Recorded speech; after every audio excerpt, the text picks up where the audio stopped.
এবার আমি এর মধ্যে এড করে নেব স্বাদ অনুসার লবণ। আমি এখানে রক সল্ট ইউজ করছি। এর মধ্যে ইউজ করব ব্ল্যাক পেপার, গোলমরিচের গুঁড়ো,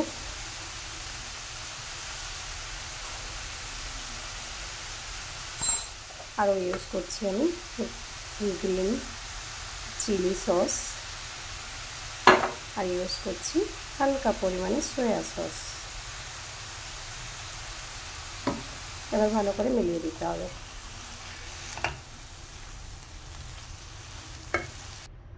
আমার এই star fry vegetable ready Chinese. যার যার পছন্দ লেগেছে কিংবা ভালো লেগেছে একটা লাইক, একটা সাবস্ক্রাইব করে দেবেন প্লিজ আমার চ্যানেলটা। খুব সহজ এবং সিম্পল একটা রেসিপি। এবার এর মধ্যে আমি একটু দিয়ে দিব যে কালো তিলটা আমি রেখেছিলাম সেটা ডেকোরেশনের জন্য। সাদা তিল থাকলে আমি সাদা তিলটাও দিতাম। খুব সুন্দর লাগছে দেখতে। ঘরে ট্রাই করবেন, খুব হেলদি একটা ভেজিটেবল।